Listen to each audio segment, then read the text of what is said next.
We'll just like filter in and then we'll get started in like 2 minutes approximately.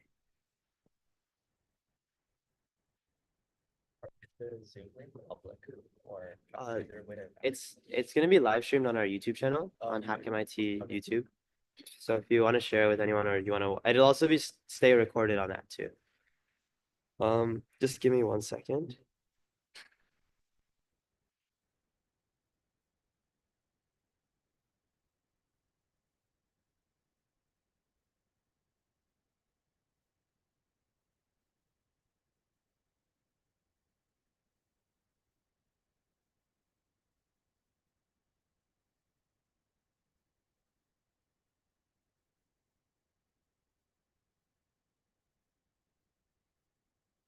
All right, just give me 1 second.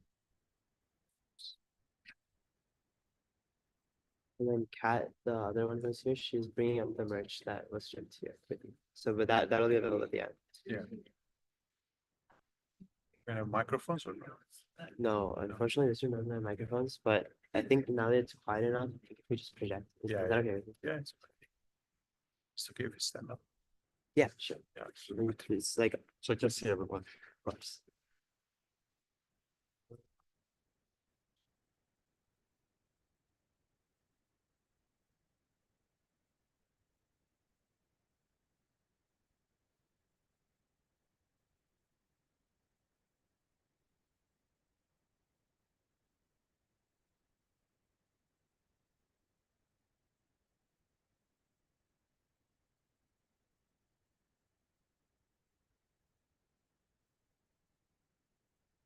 Can see me.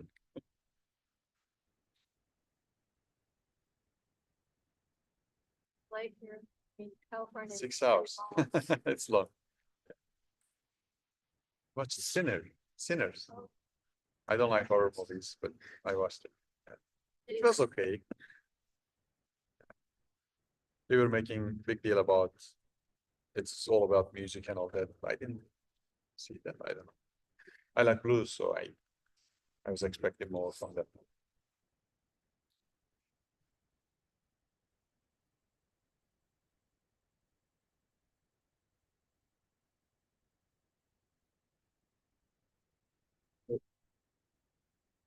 Okay, so the live stream should be, starting? yeah. Are you ready to go? Or Yeah, I'm ready. if there are no, if there are more people coming in, we might let them go there and then we can start. Yeah.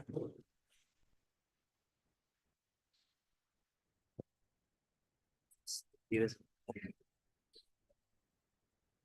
That's true. yeah.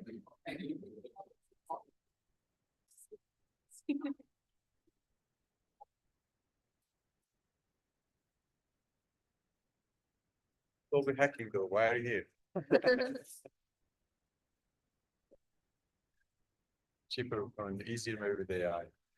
Yeah, We had a hack week at Dropbox. You did some hack, right? I did, yeah. There's also 2 other Dropbox ones. Okay.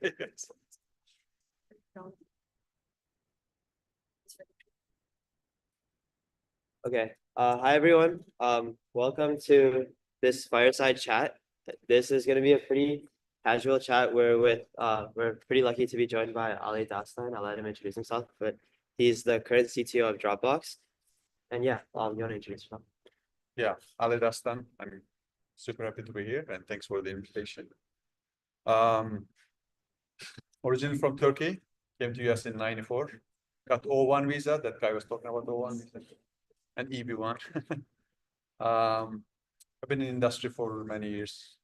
Dropbox is my 12th company. I've worked in startups. It's my fifth CTO job. So reach out anytime. I can share some experience. And worked in different industries. Changed a lot. Got to learn a lot. I also worked in UK for 2 years. And I've been at Dropbox about 6 months. That's awesome. Yeah, thanks for joining us.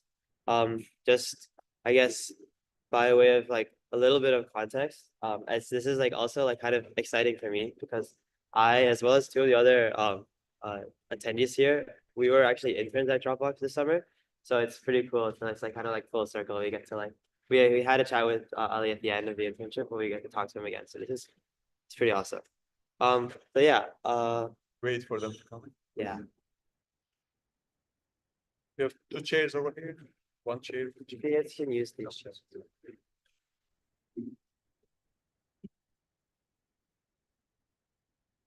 Three chairs over here.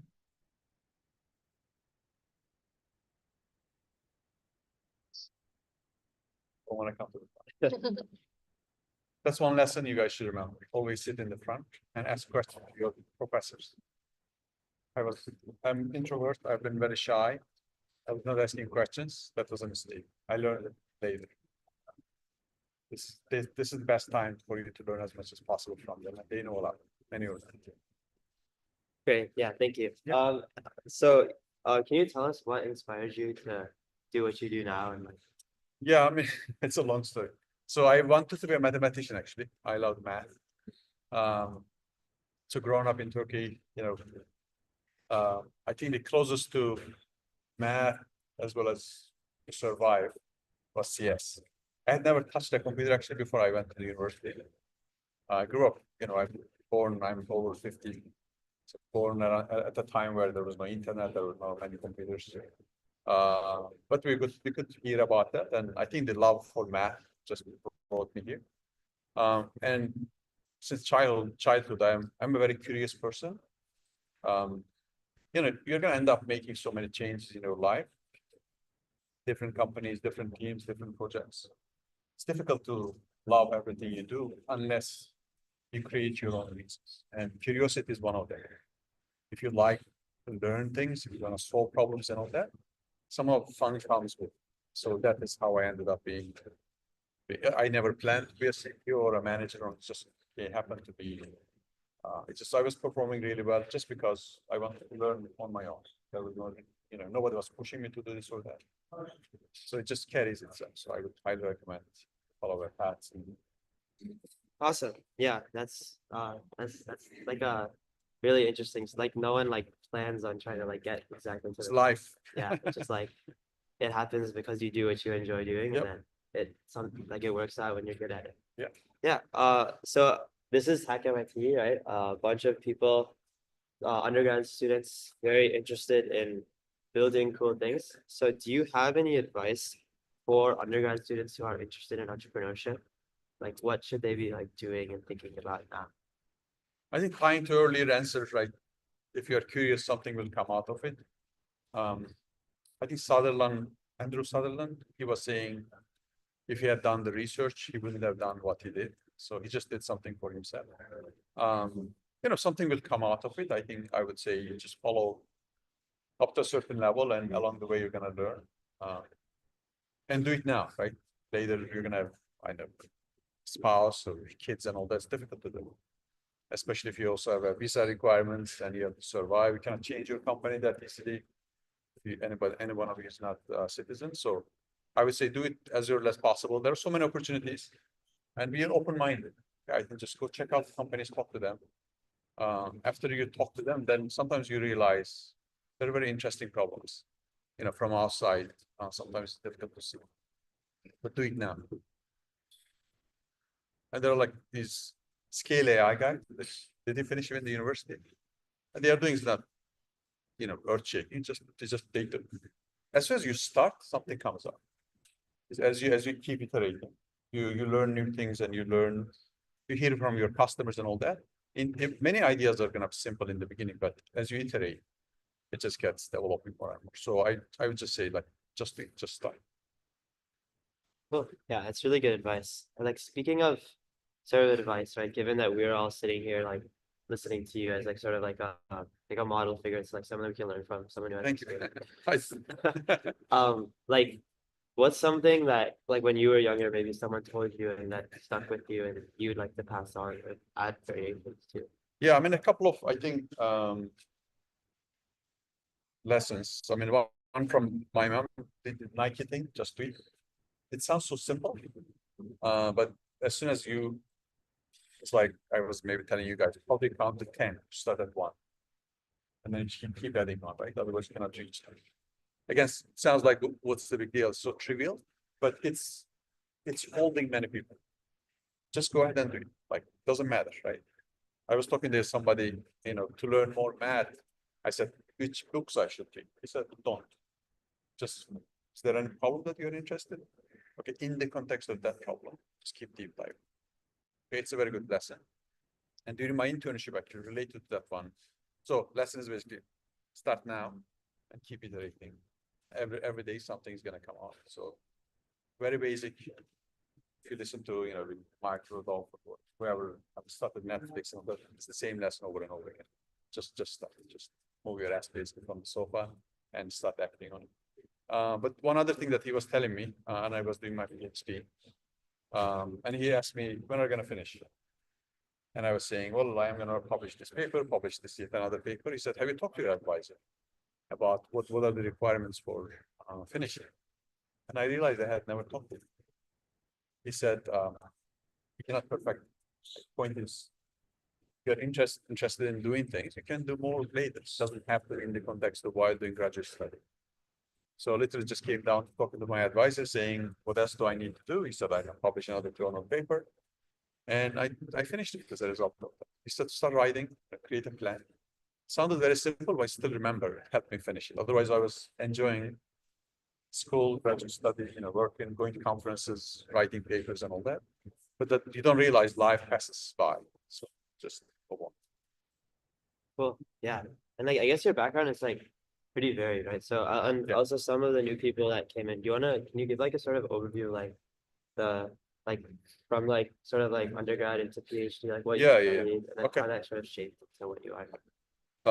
So I studied CS, like computer engineering in Turkey. Then came to University of Illinois Urbana-Champaign. I did my PhD. My advisor moved to California. I moved with him to UC Irvine. As a result, I got to experience UC Irvine. So my PhD thesis was on timing analysis of embedded real-time systems. It was more algorithmic graph theory. It was closer to design automation, electronic design automation. So I joined Synopsys Chip Design Software, one of the top companies, actually it's the top company in the world. Every problem is MPA hard. If you guys know what MPA hard is, it's very, very lots of learning over there. And then I moved to Yahoo Web Search. I did Yahoo Web Search, big data, distributed systems, at search advertising.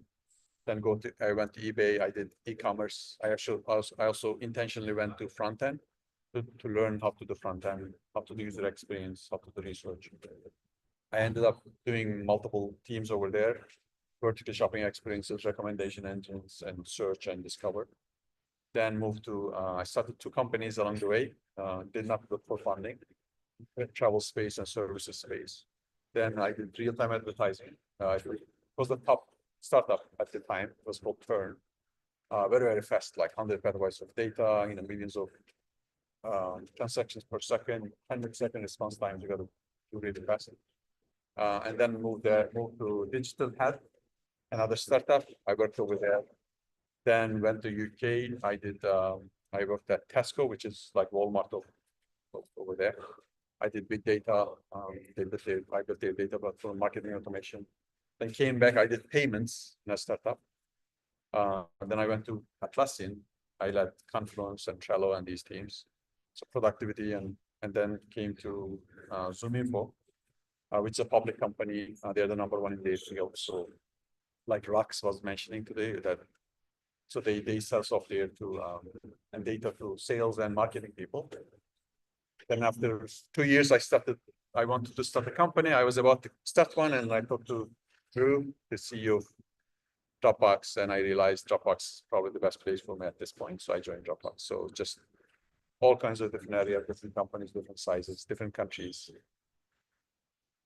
Cool. I remember you told us about like when you decided to join Dropbox, the way you thought of it was like, this is the place where I can start my own.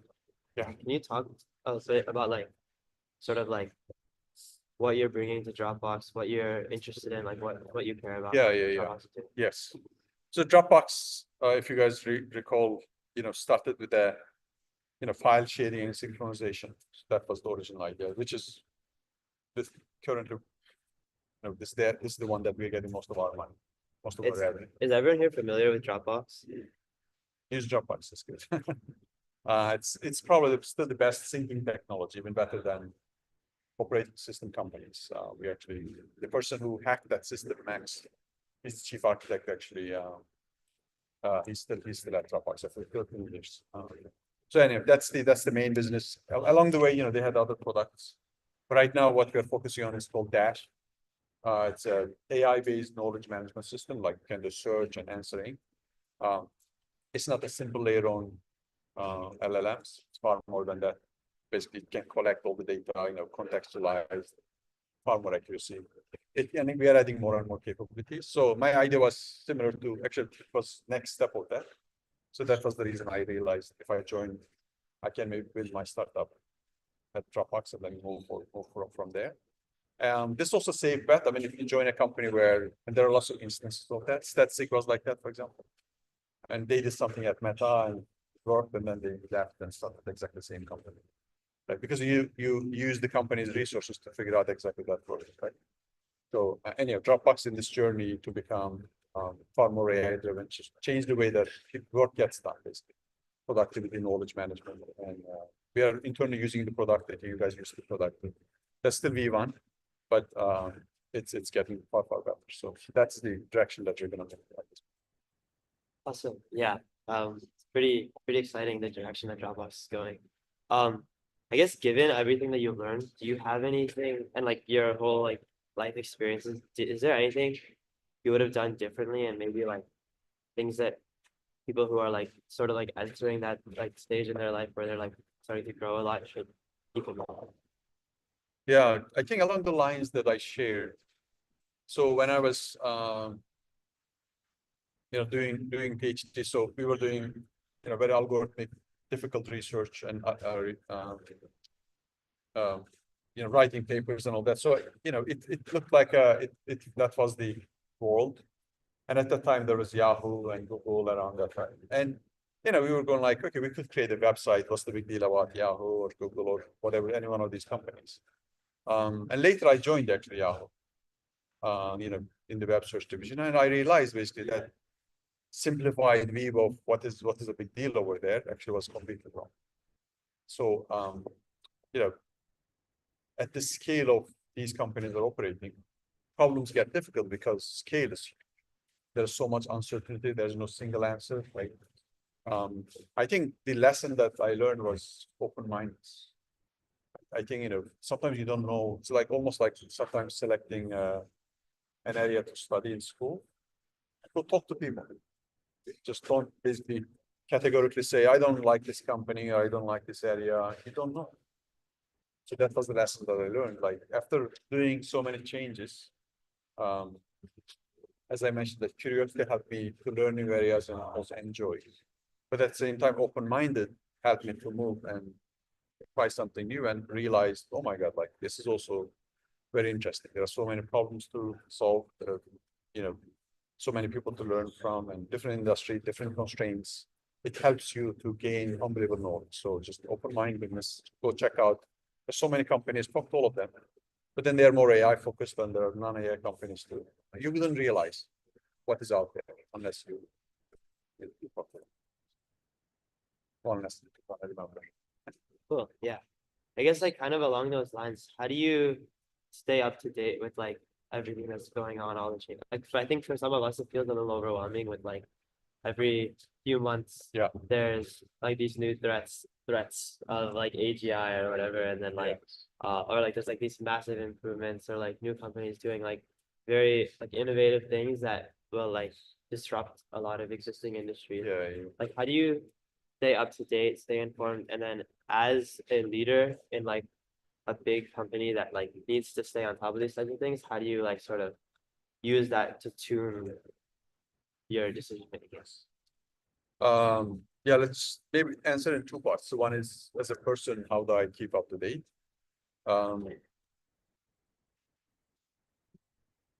I think one is just, again, goes back to curiosity. If you are curious, you start exploring things and you try to learn things. You don't have to learn everything. The number of, if you go to archive, number of AI papers is like exponential. There's no way to keep up. But if you look at many of them, you can figure out exactly roughly what they are doing. And many of them touch upon to similar ideas that we've tried in the past. when I was doing chip design software, for example, many of the ideas, for example, quantization, function optimization of a function with multiple, huge number of, let's say, parameters. Many of these ideas came back, now they are being used in LLM. Distillation is like model compression from 1950s. So these are all existing ideas. I think learning the fundamentals makes sense. I think that's one thing. The other thing, sometimes Elon Musk keeps saying that the first principles thinking, it's very helpful. Like you can do a lot by just doing little bit of math, going with averages, just like, oh, roughly, how this is going to work out. Is it possible, right? Or, this new thing can be maybe, let me compare that to the average of all of these. Right? It's unlikely that you're going to have an exception unless something extraordinary about that. So first of all, how you think about that. Second is, I think, writing is thinking. Always try to write more. LLMs, of course, simplify that, but if you try to write yourself, it helps you to actually think better. Definitely research papers, right? Read the blogs. There are lots of videos now. You guys have so many opportunities, right? Keep up to date on that and find time to think, right? If you're always on your phone, just if you notice actually, if you're always on your phone, you don't think that much. Just little bit. Take something again. One of the areas. Just think about the possibilities. So try to say, this company is solving this problem. How I would have solved it from outside. Just think about it, and you're going to realize that you can get very close. So basically, all of these keep up to date. Now, from a CTO perspective, of course, I have done enough number of things that you can, recognize patterns very easily, right? I have seen probably, in computer science, probably I have touched almost every problem that you can think of, from backend to data science. I was doing neural network optimization in the 90s, early 90s. So just all over the place, basically. And that experience basically helps you to see right away, oh, I have seen this before, and you know the solution. It's not the exact solution, definitely, right? You adapt to new conditions.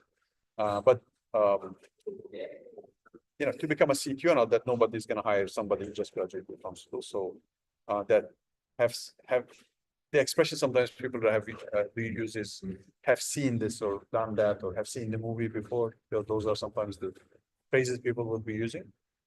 Because that's not the place. The company doesn't need somebody who's going to learn on the job, right? They need somebody who's going to solve the problems right away. And many of these problems have different. They might have revenue issues or product issues or customer issues or technical issues, right? And as a result, basically, you coming from outside, you have to bring that. And also, now with that, basically, how do you adapt that to the company? How do you work with people? How do you listen? How do you learn from them? Keep yourself up to date.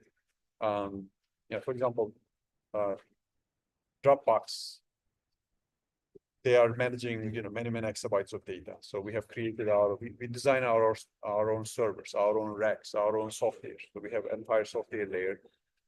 Have you guys heard of S3, AWS S3? So we have our oon S3. It's called Magic Pocket, for example. We have our own file system, our own payment systems. Everything's custom designed. Part of the reason is basically, it's not as big as like Google, but it's not also as small as a startup. And many of the existing software doesn't work at our scale. So as a result, basically, it's been that way. It has been that way. The learning, me basically contributing with this, adapting yourself and learning from this. Oh, I have seen this one before, and that's just like it's just iteration based, right? Find the pattern, adapt it, and you say I have seen this before, and you check the solution, and then keep improving it. And it's a constant effort, right? So there's nobody can claim that they have learned everything but you get to learn how to learn, you get to learn how to iterate, you get to learn how to contribute, right? And as a result, just feeds itself. It's just a virtuous cycle. Well, yeah, that makes a lot of sense. So it's like, I guess that's pretty cool.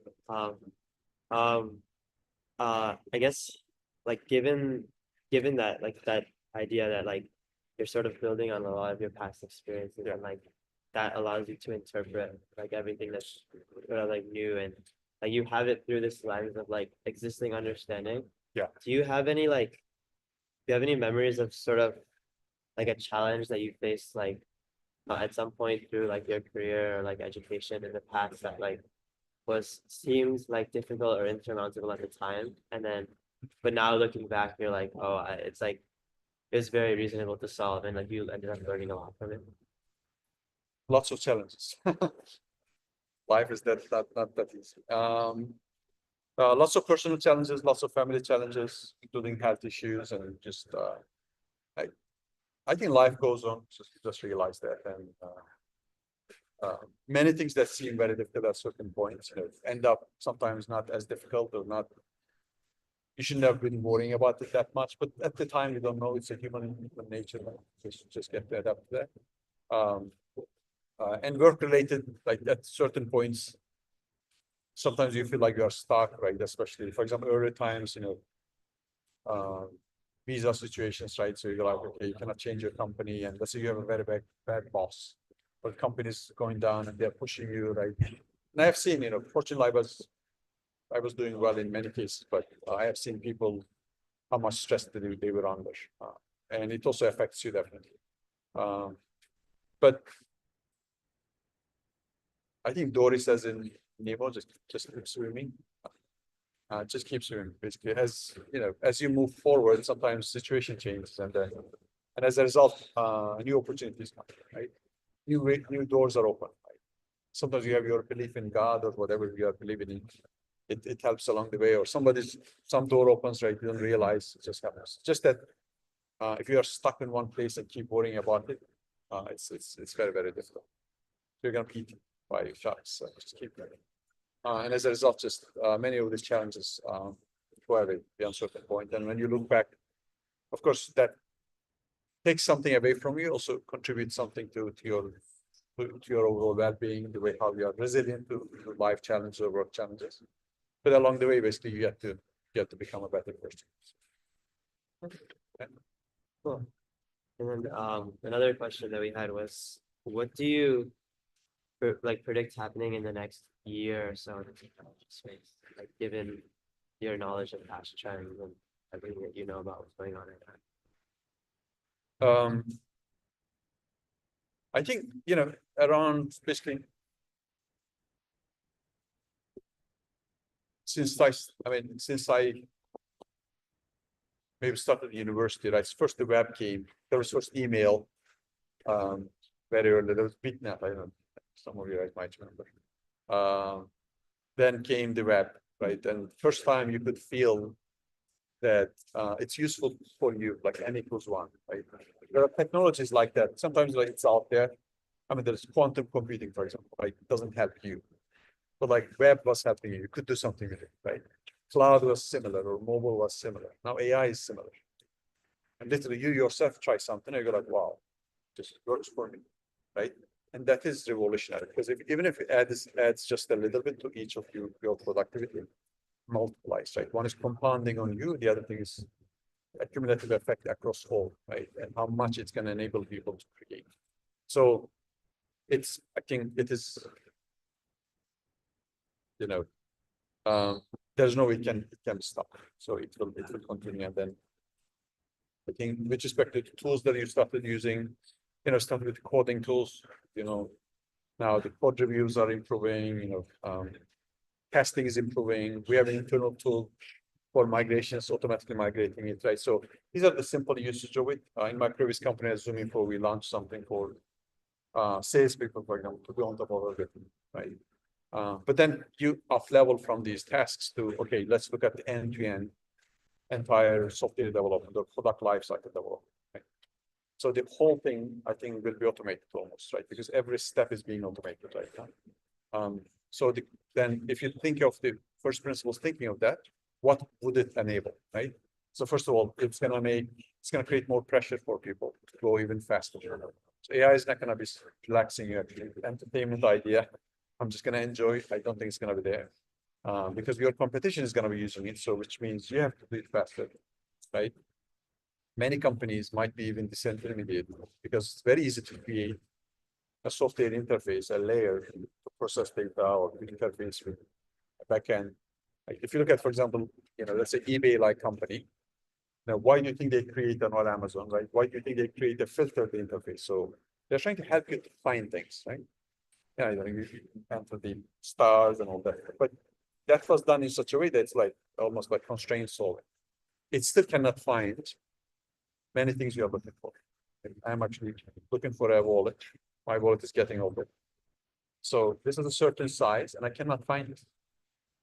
Okay, because there is no constraint that I can enter this width and height. So how am I gonna do that? Well, with AI, what's one of the best things that Gen AI is doing? Converts unstructured to structured, which means basically you can just say, okay, now look at all this data and extract the properties that I can search for, right? And if you do that one, then why would I use eBay, right? You just have to use it because eBay has to still deal with the sellers, that the physical entities basically. But then the layer can be replaced by many companies, right? Doesn't mean that company is going to go away, but it's going to be applicable to every other. So I think Gary Tanner, somebody was saying earlier during the opening, this is not just the simple digitization of the process, or let's add AI to it. Of course, it's always stuff like that. But I think very soon you realize I can actually rethink and completely redesign this flow, right? It shouldn't even exist, right? Some of these workflows should not even exist because now you realize with AI, actually I can completely eliminate it, right? So, and more of this will become because now people realize that they can do these things. But there are so many industries that this has never been done. So it's very easy to deal with. I don't know why I upload my pictures, analyze my video and all that. Those are the easy parts will be taken over right away, right? But if you've got the, existing industries, industries that are in the lives of economies or people's lives, all of these have to be now retold and has to be done. Right? So I think just unbelievable time that we are going through, and you're at the right about the time that we are graduating. It's going to be very difficult for you to also find a job unless you actually differentiate yourself, because many of these tests will also be automated. People won't be needing that many people anymore, unfortunately. But you still need amazing people to work, because to be able to build these systems, you will still need people who have unbelievable education, like they can think with the first principles and they can design and adapt themselves to these existing problems. Awesome, thanks. So, yeah, now I'll open it up to questions from the audience. Does anyone? I thought you were raising your hand first. Yeah, go ahead. I had a question about your thoughts on like security for these systems. So one of my professors went from the same thing where now you're at a point where you can build like software systems with insane capability, like it's outpacing how you're able to build them. Do you think like that's a space to focus on? I'm just curious in your thoughts with that. Yeah, I mean security. So for any one of the companies, what we call customer trust is number one, right? Doesn't matter how good your product is. If I don't trust it, they won't be using it. And customer trust has security, privacy, stability. For example, is it reliable? Is it fast enough, right? Is it flow bugs? So all of these are combined, right? And they will never go away. Remember, Jeff Bezos has this saying that he says, I'm not trying to predict the future, trying to see what could be there. I'm trying to say, think about what will be unavoidable. In the future for shopping, the claim that he says, for example, which is true in my view. Nobody will say, I want things far more expensive, or I want things to be delivered later. Right? It should not be like, so future, like you can predict the future very simply, extrapolate even from now, right? People want deliveries to be done. Probably they want it faster, or makes sense, right? Or when they want it cheap, right? So same idea. So this is the same. Doesn't matter how much, 1,000 years from now, there is no way trust will go away. If I don't trust you, I wouldn't be working with your talking to you. So same thing with the systems. So these systems have to find that solution, right? So existing, of course, like for example, in our case, we have lots of security checks in place. Even for code, we are actually asking a human to approve it, or not automatically checking it in. But I know 10 years, 20 years from now, it might be at a level that you can ensure that security, that trust. You don't have to do that. So right now, nobody knows how to do it. As a result, they are doing it that way.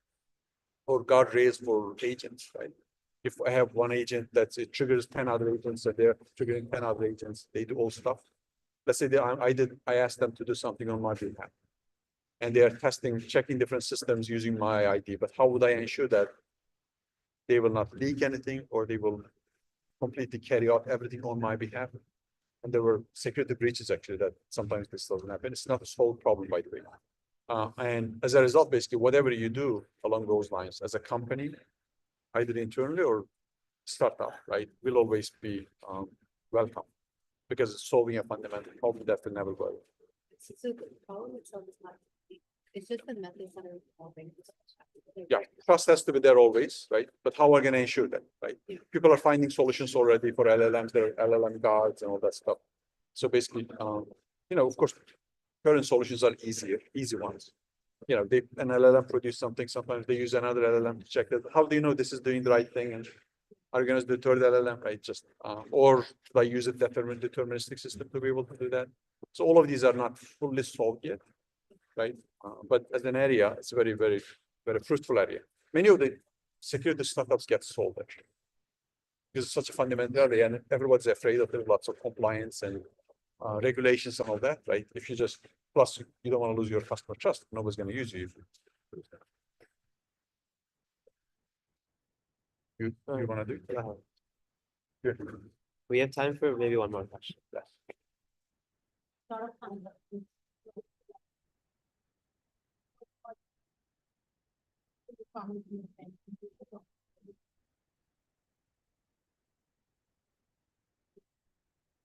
Yeah.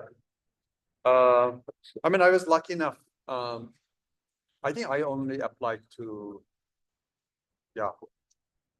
Other than that, it was always people reached out to me and I ended up choosing among those choices. And there were multiple choices from different industries, right? But when you talk to them, like, to talk to the people, are these people are the right people that I can work with? Is this an interesting problem that I might enter doing, right? Is there a future for that? Like just factor all of these in. Comp is one factor, but most of the time it's not, unless like outrageous, like most of them are very similar to each other.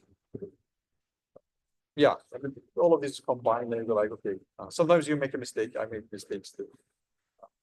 So it's a good idea to do the right research ahead of time, especially about the people that we're going to work with. Just sometimes you don't know after talking to them. Check their reputation. Now there's Blind and some other sites that we can check. I don't know if it's true, but I never checked it. But do your research if you have choice. But in the end, it all came down to even during the interview, what I tried to do is I actually tried to suggest ideas, just like the Dropbox case. Oh, I want to do this, I want to do that. Like, I think about what that company could become, right? And that also helps to get an acceptance easily. But also it helps me to see as I'm talking to them, how it aligns with what I thought opportunities are. If whatever I say, most of the time they say, yeah, we are already there. I go like, well, more things. If I am way ahead of that, I go like, first of all, I can contribute maybe, or maybe the company is not at the right level, so maybe it may not be the right kind of thing. Gap is too much. Check that out. So unfortunately, the beginner team mentor matching is starting here at 2:45. However, Ali will be sticking around for at least a little bit after the event. So, I mean, are you okay with people coming up? Yeah. Yeah. I don't know. You tell me where. Yeah. Can we just first give a nice round of applause?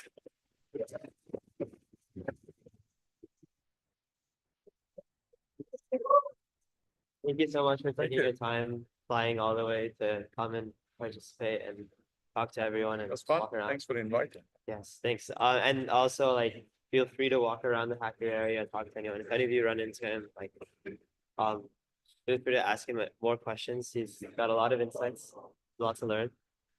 Also we're very grateful that Ali's team brought some nice Dropbox merch if anyone wants.